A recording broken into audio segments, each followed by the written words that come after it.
Hi everyone, நம்ம பார்க்குறது LG fridge inverter board. ஓகேங்களா? ஃப்ரிட்ஜ்லேயே இன்வெர்ட்டர் போர்டு வருது, அது எப்படி ஒர்க் ஆகுது, அதே மாதிரி அந்த ஃப்ரிட்ஜ் போர்டு எப்படி டேரெக்ட் ஸ்டார்ட் பண்ணுறது பற்றி தான் ஒரு வீடியோ இது. ஓகேங்களா?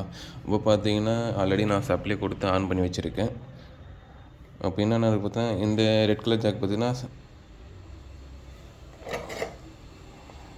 இது சப்ளை. ஓகேங்களா? அதே மாதிரி சப்ளைலேருந்து இங்கே ஒரு 2 ஜாக் கொடுத்துருப்பாங்க. அது எதுக்கு பார்த்தீங்கன்னா டெர்மாஸ்டாட்டுக்கும் 230 வோல்ட்டு தான் வேணும். ஓகேங்களா? அதனால் இங்கேருந்து இங்கே டேரெக்ட் கொடுத்துட்டு இருக்கேன். அதுக்கப்புறம் பார்த்தீங்கன்னா இந்த ஜாக் பார்த்தீங்கன்னா ஓஎல்பிக்கான ஜாக் இது. ஓஎல்பி எல்லாமே இருந்தால் மட்டும்தான் போர்டு வந்து ஆன் ஆகும்.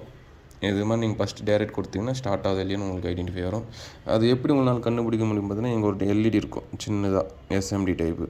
அது ஃபஸ்ட்டு ஆன் ஆகிற டைமில் ஒரு டக்குன்னு ஒரு பிளிங்கிங் வந்து போயிடும். அதுக்கு மேலே எந்த ஒரு பிளிங்கிங் வராது. இப்போ இந்த போர்டு பார்த்திங்கன்னா நம்மக்கிட்ட கம்ப்ளைண்ட்டுன்னு வந்துருக்கு, அதாவது கம்ப்ரஸர் ஸ்டார்ட் ஆகலைன்ட்டு. மோஸ்ட்லி இன்வெர்ட்டர் போர்டு பொறுத்தவரையும் அதை ஃப்ரிட்ஜுக்கு இப்போ மட்டும் பார்த்திங்கன்னா கம்ப்ரஸர் வந்து பிஸ்டன் ஜாம் ஆகுது. போர்டும் மேபி எனக்கு குட்டாக இருக்குது. ஏன்னா இது வந்து அதிகமாக ப்ராப்ளம் நான் பார்த்துன்னு இருக்கேன். நான் எடுத்துகிட்டு வந்து இது பார்த்திங்கன்னா இப்போ யூவிடபிள்யூ டெஸ்டரு. இது பார்த்திங்கன்னா இப்போ யூவிடபிள்யூ டெஸ்டிங் கொடுத்துட்டு சிக்னல் வருதா பார்க்குறேன். பார்த்திங்கன்னா 6 சிக்னல் கரெக்டாகவே வருது. பட் இன்னும் போர்டு பார்த்திங்கன்னா எந்த ப்ராப்ளமும் இல்லை. பட் கம்ப்ரஸர் ஓடலை.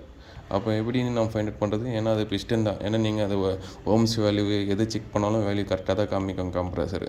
பட் உள்ளே இருக்கிற பிஸ்டன் வந்து ஜாம் ஆகிடும். ஓகேங்களா? அப்போது இது எப்படி டேரெக்ட் ஸ்டார்ட் பண்ணுறது உங்களுக்கு ஒரு ஐடியா கிடச்சிருக்கும். அப்புறமா அது யூவிடபிள்யூ மோட்ரு, அதாவது இன்வெர்ட்டரில் அவுட்டோருக்கு வரும் பார்த்திங்களா, அந்த மோட்ரு ஓடு தள்ளியான்னு பார்க்க போகிறோம். லாஸ்ட் வரையும் பாருங்கள் வீடியோவை. ஸோ இந்த மோட்ரு வச்சு செக் பண்ணுறதுனால மோட்ரு வந்து ரொட்டேட் ஆக மாட்டேங்குது, சும்மா ஒரு ஜெர்க்கு மட்டும் ஆகுது. பட் இதுக்கு சூட்டபுள் ஆகலை. பட் போர்டு பார்த்திங்கன்னா நம்ம சிக்னல் வச்சு 3 சிக்னல் வருதா இல்லையான்னு செக் பண்ணிடலாம். ஏன்னா நம்மக்கிட்ட இன்வெர்ட்டர் கம்ப்ரஸர் இல்லை. ஓகேங்களா ஃப்ரெண்ட்ஸ், இது யாருக்குன்னு யூஸ்ஃபுல்லாக இருக்கலாம். தேங்க்யூ.